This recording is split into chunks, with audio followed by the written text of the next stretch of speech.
Hi, good morning! Pangmata na mo diha, Jai. Ay na mo sikig tapot-sapol kay Ali. Tudluan ta ka unsaon pagbuhat og dishwashing liquid para mas makatipid ka na kay panghugas sa plato nga di na kasi balik-balik og palit sa tindahan. So una, atong ablihan. Syempre, ablihan jud no? Then, i-pour sa 7.5 liters nga water. Unya, ato dyan ang tiluk-tilukon, no?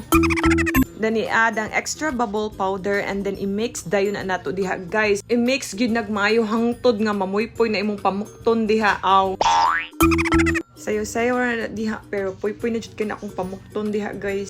Laban na jud tag ukay-ukay ani. So, ang kana siya, i-ukay jud ani mo siya og maayo kay para mawala to yaha mga bugol-bugol. Hangtod nga mo clear gyud siya.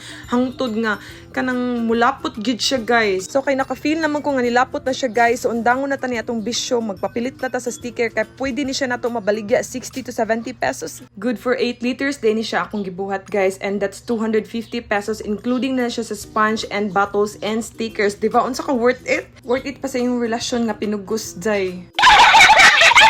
Char! So, balik ta. After that, itong kay-ukay, guys, naman to siya buwa. So, ato siyang iset aside, takuban o paabuton nga mawala ang buwa. So, medyo dugay jud akong paabot. Naabta na lang ko gabi. So, gikapoy man ko. So, pagkaugma na lang nako siya, sulod sa iyahang container. Char mo, nadiha ka nanis ko manggod gabi.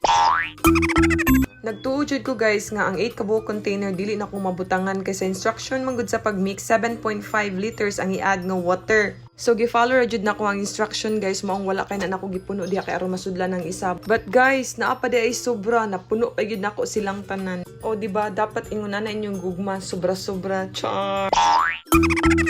Finally, mahuman na jud akong sigigyaw-yaw diri ah. So mauna ni siya ang finished product, guys. O diba, in-ana jud kasayon sa pagbuhat. So unsa naman mong gipaabot di ay nasig tapol-tapol pamaligya na ani order na dayon na sa comment ang link.